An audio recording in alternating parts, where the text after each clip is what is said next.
En 1980 se aprobó el Estatuto de Radio Televisión Española, que definía a RTVE como un ente público legalmente al margen del gobierno. Dejaba, por tanto, RTVE de estar adscrita a un ministerio de información o algo por el estilo. Se formaba un consejo de administración de RTVE, cuyos miembros eran elegidos por Congreso y Senado, pero que en la práctica tenía bastante poco poder. Para empezar, al director general de Radio Televisión Española no lo nombraba el Consejo, lo seguía nombrando directamente el Consejo de Ministros, por tanto, seguía siendo quien decidiera el gobierno.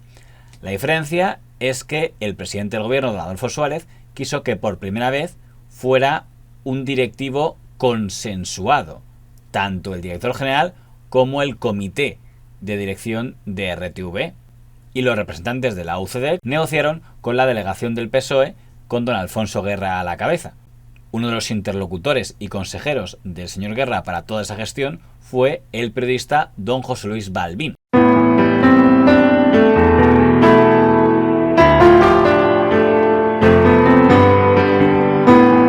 La etapa de todas las etapas, que usted ha conocido muchas etapas de televisión española, queda que mejor la de don Fernando Castedo. Sin lugar a dudas, sin lugar a dudas. Fernando Castedo también tiene su historia el asunto. Los PSOEs entonces que estaban en la oposición me pedían ayuda para saber quién era quién. Entonces, a la hora de ponerse de acuerdo sobre quién debía ser el director general, entre las dos partes, pues iban poniendo, mira, este tal, este es un facha, este es un rojo, este es un tal, siempre estaban con esas cosas. Y en una de estas dijeron, fíjate tú lo que ofrecen a Castedo, que es su secretario de Cultura, o que ha sido secretario de Cultura con Franco, y no sé qué. Digo yo, ¿Castedo? Digo yo, pues si es el que yo conozco, os conviene decir que sí, porque es de las personas más tolerantes que yo conozco. Y así se llegó a ese acuerdo. O sea, yo mira por dónde intervine. Para que pusieran al que fue su jefe. Al que fue mi jefe, efectivamente. La persona elegida como primer director general de RTVE de consenso fue don Fernando Castedo, que a pesar de que no tenía un pedigrí muy independiente en el sentido de que era afiliado a la Unión de Centro Democrático, a la UCD, contaba con el visto bueno de PSOE y PC porque era el recomendado de don José Luis Balbín, que en ese momento era considerado alguien muy cercano al Partido Comunista, partido al que había estado afiliado, pero también era alguien que gozaba de la confianza de los socialistas. Se eligió, por tanto, un comité de dirección en el que el director general era el señor Castedo de UCD, el director de informativos sería don Iñaki Gabilondo, un periodista progresista vinculado al PSOE, el director de Radio Nacional de España sería don Eduardo Sotillos, que directamente estaba afiliado al Partido Socialista, y don José Luis Balbín quedaba integrado al comité de dirección como responsable de programas especiales. Por lo tanto, el señor Balbín, que había sido desterrado en la etapa del señor Arias Salgado, ahora volvía por la puerta grande. Y naturalmente volvía a emitirse la clave con él como presentador.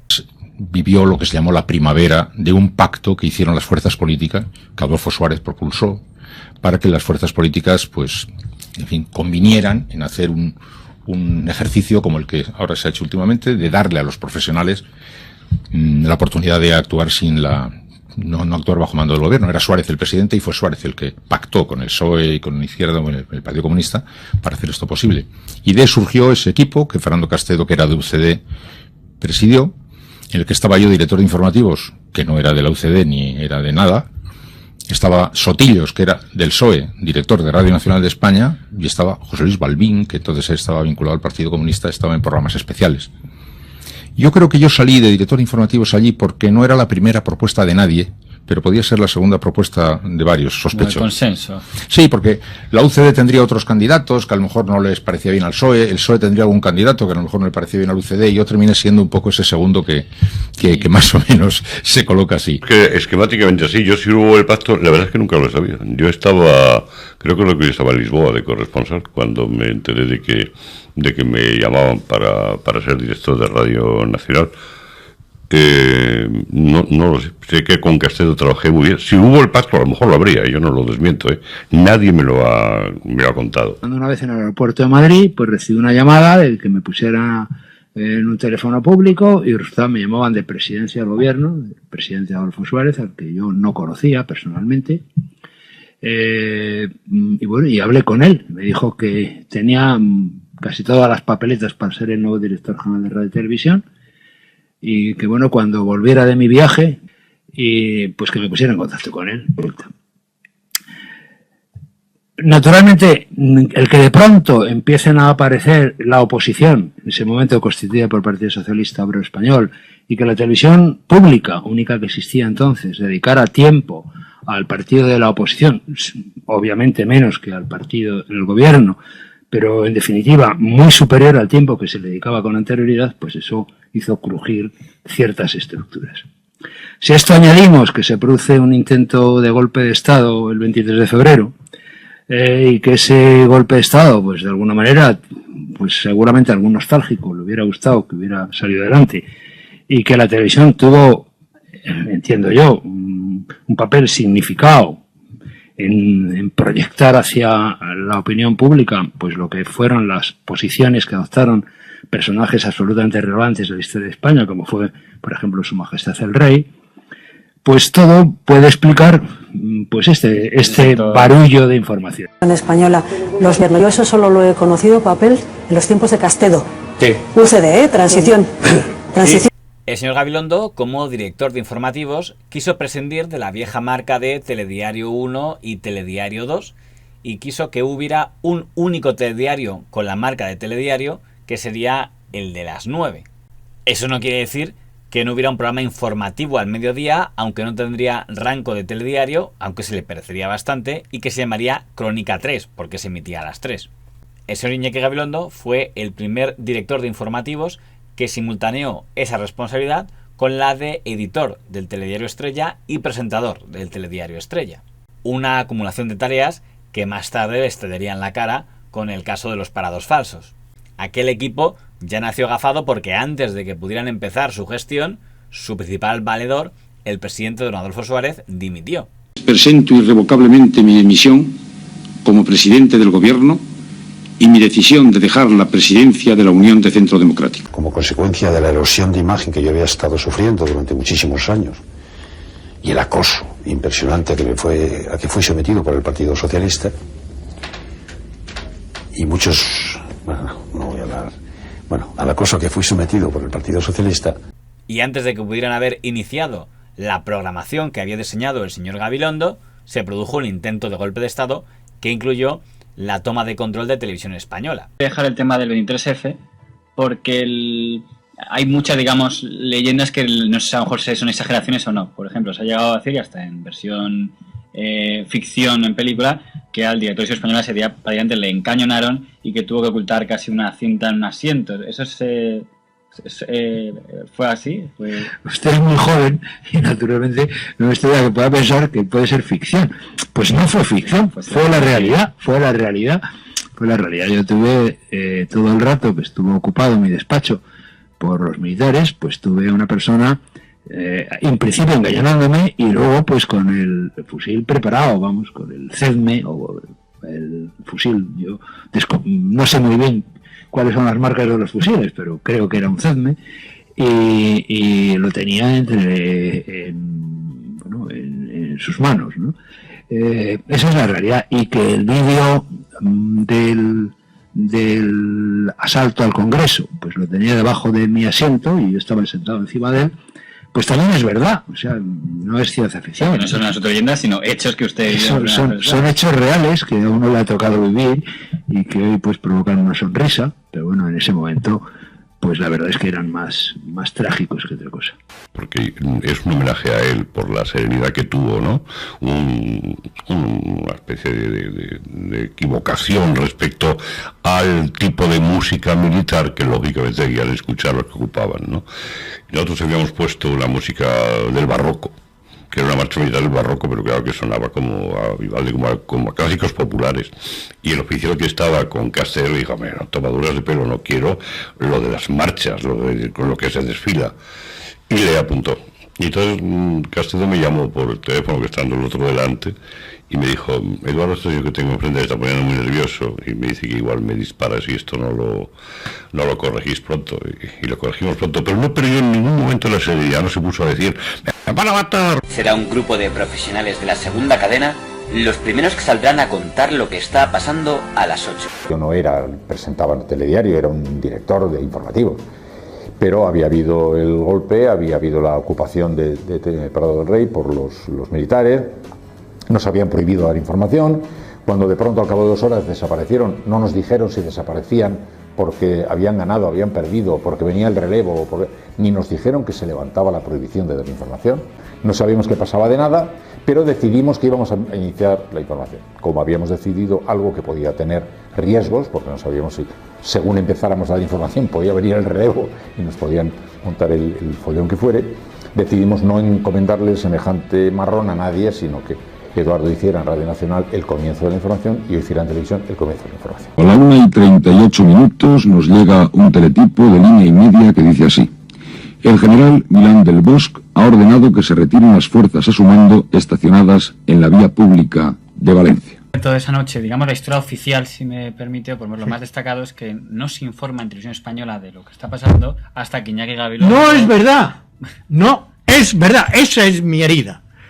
A las 8 entramos en el aire, apareció Pedro Urquiza y me dio un teletipo que decía que Milán del Bosch había sacado los tanques en Valencia y había declarado el toque de queda. Y con eso entro al estudio. Entro al estudio y 5 minutos antes de empezar, el director me dice: Joaquín, para lo que cuentes del Congreso te vamos a conectar con la primera. Vale. Y 30 segundos después, el subdirector del telediario que hacíamos entra y me dice: Joaco, que ya están aquí. Que era el batallón de ingenieros que había al lado, que habían entrado. La dimos de lo que se sabía. Es decir, hay reducción en el Congreso de los Diputados, los tanques en Valencia, el telediario de las 9 no se emitió. No se emitió. A las 6:25 aproximadamente habían entrado un número no determinado de miembros de la Guardia Civil al mando del teniente coronel Tejero. Una curiosidad, antes de hacer ese programa a las 8 para informar de lo que se sabía en ese momento, ¿le dio alguna instrucción el director de informativos o el director general? No, nadie. O sea, estuvimos más solos que la una. Yo busqué, obviamente, al director informativo y no lo encontré. Cuando hablemos con don Joaquín Arozamena, una cosa que él nos comentaba es que él tenía que presentar el telediario, creo, de las 8. Sí. Y él comentaba que de repente desapareció todo el mundo. Digo, yo me encontré con que tenía que presentar un telediario y todo el mundo desapareció. Digo, no tenía a quien pedir instrucciones. Fernando Castedo, cuando lo entrevistamos aquí, nos dijo que él no podía porque básicamente estaba con una pistola apuntándole. No sé exactamente si usted es una situación parecida. Yo estaba controlando un poco a las redacciones, que todo fue una situación muy caótica. Los soldados nos dijeron que desapareciera todo el mundo de los pasillos y que hicieron el favor de encerrarse. Entonces Joaquín se iría donde fuera, yo no me acordaba de él. Yo estaba con toda la redacción tratando de controlarla allí, porque todos preguntaban ¿qué pasa? Yo no tenía ni idea de lo que pasaba. Yo vi el asalto en directo, porque las imágenes que todo el mundo ha visto no se emitieron en directo. No se emitieron en directo, se emitieron 20 y tantas horas después. Pero yo sí que en mi despacho vi en directo el asalto y vi lo que allí ocurrió. Y como algunas veces he dicho, cuando tú ves, sin saber cómo acaba, el disparo aquel y la desaparición de todos los diputados, no sabes si están muriendo o qué ha ocurrido, cómo le trataron al doctor Mellado, etcétera. Cuando vi llegar los tanques a Prado del Rey por la ventana, en mi despacho, yo fui al despacho de Fernando y nosotros nos despedimos. O sea, yo me despedí de mis secretarias, Fernando se despidió de las suyas, nos despedimos, pero venían los soldados por las escaleras. Lo cierto es que después del 23F comenzó una escalada de tensión entre el gobierno y el partido del gobierno, la UCD, y el señor Castedo. A ojos de amplios sectores de la UCD, el señor Castedo no estaba siendo neutral, sino que estaba entregando el control de Televisión Española a los socialistas. La Televisión Española estaba acusada Me ha enseñado usted antes marxista un ejemplo, pero es de marzo. Yo no he sido marxista nunca, no lo soy, y de luego no lo era. Simplemente estaba en el papel propio de un director general que pretendía, que quería ser independiente, que además la ley le obligaba a serlo. Pero eso continuó después con otros medios que si había, lo presidía Luis María, lo dirigía Luis María Ansón, que si el director general pues era un infiltrado socialista. El gobierno está actuando con miedo y si no tiene miedo el gobierno, que explique por qué ha cesado al director de los servicios informativos por sacar el problema de los 2 millones de parados en esta televisión. ¿Y por qué no lo dicen? ¿Por qué no lo explican? Por miedo. Comentar sobre el paro, me parece haber entendido. Sí, el final fue un documental muy duro sobre el paro, porque el paro era muy alto y se hizo un reportaje se hacía después del telediario. Hacíamos media hora un suplemento al telediario sobre un tema específico, ya que era un reportaje muy caliente y muy duro, con la gente muy enfadada, y ese fue un poco el desencadenante final, ¿no? Seamos precisos en los términos. El gobierno no ha cesado a nadie. Hay un cauce, un estatuto de televisión. Yo voy a ser muy preciso. El gobierno hay un director, entonces está llamando mentiroso al director del ente público. No, señor. El director del ente público. Calvo, Leopoldo Calvo Sotelo, el presidente del gobierno, no pidió la cabeza de Iñaki Gabilondo, pidió mi cabeza. Es decir, a los 3 días de yo llegar a televisión, de llegar él a la presidencia del gobierno, pues tuve una entrevista con él, y en esa entrevista pues me dijo que consideraba pertinente que yo dimitiera. Entonces yo me negué a esa dimisión. Dije que yo acababa de tomar posesión hacía 2 meses escasos, que tenía una labor que cumplir, que tenía ese encargo y que no veía razones para eso, y que con todo el respeto que me merecía la presidencia del gobierno, pues que creía que debía seguir adelante. El primero en caer fue don Iñaki Gabilondo, como director de informativos, y el motivo de su cese fue que emitió un reportaje sobre el paro en el que salían muchos parados denunciando su miserable situación, y se descubrió que algunos de los que salían eran parados falsos. No era mentira que había un gran número de paro en España, pero en concreto los que salían eran miembros de sindicatos, de UGT y de comisiones que en realidad no estaban en el paro. Ya se ha podido saber en fuentes directas que buena parte de los participantes en el programa de televisión española sobre el paro y el número del empleo comunitario que provocó el cese de Iñaki Gabilondo simularon como auténticos actores de una realidad inexistente. Muchas de las personas que aparecieron en la pequeña pantalla presentando una situación de hambre y abandono por parte del gobierno y de la Junta de Andalucía mintieron solemnemente en sus intervenciones, preparadas para crear una auténtica situación de dramatismo. En el curso del programa, un hombre de Teba llegó a decir que si la izquierda estuviera en el gobierno no ocurriría la situación de abandonismo y que habría que recurrir a las armas para solucionar la situación. Pues bien, este hombre es titular de un comercio del citado pueblo, aunque el comercio figura a nombre de su mujer. Al mismo tiempo, este hombre es propietario de una casa que está valorada en 2 millones de pesetas en el mismo pueblo, y asimismo es propietario de 2 pisos en Málaga. Este señor, según manifestaciones de su mujer, se metió en el programa por solidaridad por el empleo comunitario. Otro de los participantes en el programa manifestó en pantalla tener 10 hijos. Sin embargo, lo cierto es que solo tiene 2 hijos, es empleado habitual y ha cobrado regularmente durante los 6 meses últimos sus jornales reales. Incluso se dio el caso de uno que aseguraba tener 4 hijos que alimentar y en la realidad no tenía ninguno. El gobierno está actuando con miedo y si no tiene miedo el gobierno, que explique por qué ha cesado al director de los servicios informativos por sacar el problema de los 2 millones de parados en esta televisión. ¿Y por qué no lo dicen? ¿Por qué no lo explican? Por miedo. Se refiere usted a si me he arrepentido de cesar o si me arrepiento de haber cesado a Iñaki Gabilondo. No me arrepiento ahora de ese cese. Porque, como dije entonces, no fue por razones políticas, sino que fue por razones estrictas de criterio de dirección, valorando las circunstancias profesionales de la gestión llevada a cabo hasta ese momento. El autor del reportaje había sido el periodista don Fernando de Giles, pero se consideró que el señor Gabilondo era responsable por haberlo emitido y por eso fue destituido. Y él era el director de los informativos y salió un programa sobre el paro que él no había visionado. Y en un momento especialmente crítico. Entonces yo lo único que le dije, yo creo que como director de informativos eso es un programa que debía haberse controlado, visto por el director de informativos, para ponderar la conveniencia de sacarlo o no. Era una segunda parte de ese programa que se podía haber dado perfectamente 2 o 3 días después sin mayores problemas. Y en base a eso, pues yo tomé la decisión de decir, mira, Iñaki, creo que debes dejar la dirección de informativos, hablamos mañana y te incorporas a otro lugar de la casa. Luego él me dijo que no se quería incorporar a otro lugar de la casa. Aunque a don Fernando de Giles se le consideraba un periodista de izquierdas, no faltaron quienes, como don Alfonso Guerra, pensaron que podía haber manipulado aquel reportaje a posta porque en realidad era un infiltrado de la extrema derecha, dado que en sus inicios periodísticos había trabajado para el periódico El Alcázar. Es que además, este programa estaba preparado por el equipo anterior, por el señor Irasazábal. Es un hombre que aquí en la casa se dice que es un hombre del Alcázar, de ultraderecha. O sea, que ahí hay de todo. Su salida en Televisión Española fue muy polémica. Esta es la portada que publicó. Eso fue así. Nosotros fuimos, como he dicho, nombrados dentro de una lógica que fue impuesta por Adolfo Suárez. Entonces, aquello que Suárez hizo, aquel intento de jugar un juego abierto, profesional, él lo decía, a mí me dijo, mira, la televisión no se la cree nadie, de manera que no me sirve ni a mí.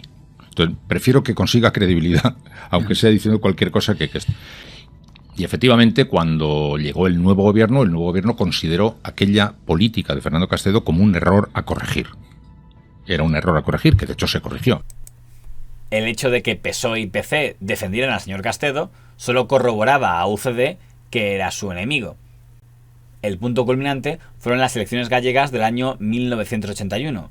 Durante la propia campaña, el presidente de la UCD, don Agustín Rodríguez Sagún, acusó públicamente a el Partido Socialista Obrero Español de ser el partido que controlaba Radio Televisión Española, o lo que es lo mismo, estaba llamando al señor Castedo títere del PSOE. Poner fin a aquella guerra del gobierno con la Televisión Española. Usted está diciéndolo muy bien, porque al final no tenía sentido una guerra de una institución que era Televisión Española, al menos yo creo que era una institución, como la concibió el Estatuto, y otra institución sin duda mucho más importante y trascendente para el país, que es la Presidencia del Gobierno. Eso no tenía sentido.